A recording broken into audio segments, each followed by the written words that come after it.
The podcast you're about to hear was made with Anchor. Make your own podcast for free at anchor.fm.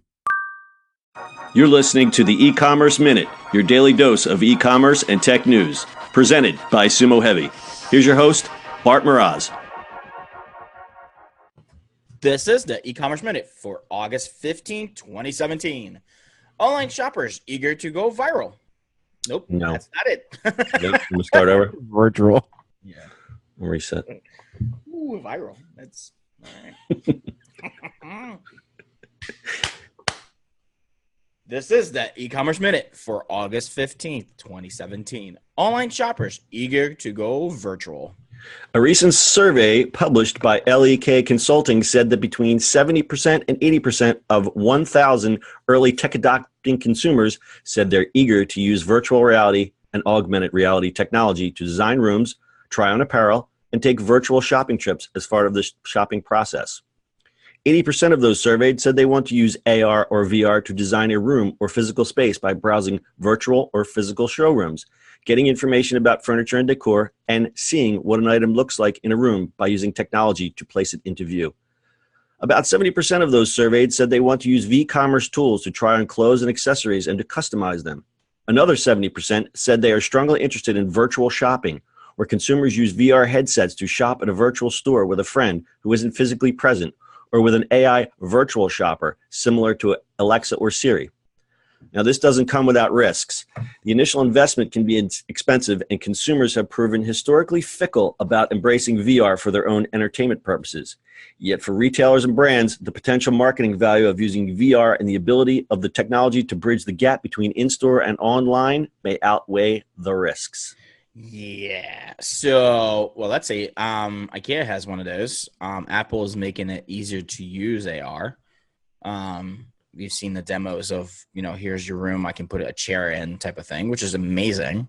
I think it's better in a furniture space than it is in clothing. I'm not sure. Clothing is a little hard. Like we featured that one athletic clothing VR thing, which it still looks a little wonky. And I think that's because there's so many variables. Obviously, furniture, the size of the furniture is always going to be the size of the furniture. And then it's just the spatial relationships of how it fits in. A perfect example, like Lowe's. Lowe's has a thing where you could take a picture of your room and say, I want this particular color of paint. That's so much easier than fitting a piece of clothing on someone.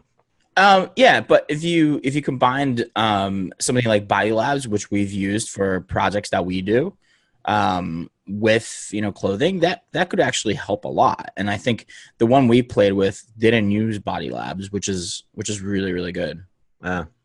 Gotcha. Yeah, it's pretty interesting. So some of the more forward retailers are experimenting with some of these technologies. Like I said, Lowe's, Wayfair, they've been doing AR and VR experiments. Again, a lot of it is, like I said, the clothing is a lot harder because there's so many variables on size. But like Sephora is doing virtual artist try-on. So you could try on beauty products. I think that, technologically is a lot simpler than, again, clothing. Sure. That is. The investment in all this stuff is pretty expensive. On the AR stuff, I think it's less because Apple has given a lot of good tools out there. On the VR, it's definitely, and I don't think VR is just there yet. Is it going to be there in 10 years where you put a contact lens in your eye and everything is VR and AR? All right, well that might be true. Yeah, we've been waiting for true virtual reality since the 90s, and looking at the cover of Wired magazine, I'm like, man, the future's going to be great. Now it's 20 years later and it's still not quite there. But, obviously with the investments of Facebook in Oculus and other technologies, I think that's going to propel forward a lot quicker than people realize. And I think the real pioneers in VR and AR are obviously the gaming space, and I think retailers are going to take the cue from that. Yep, I think they are. All right, pretty interesting stuff. We're going to keep an eye on this. Anything else, Ted? Is this world real or not? Is this the real life? All right, that's e-commerce minute for today. We'll see you on the internet tomorrow. That's it for today. If you like the show, make sure you add us as a favorite and share this with your friends.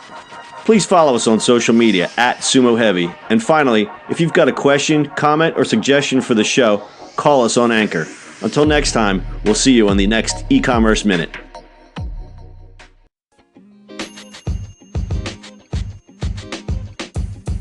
The podcast you just heard was recorded with Anchor. If you want to make your own, download the Android or iOS app completely free from anchor.fm/podcast. That's anchor.fm/podcast.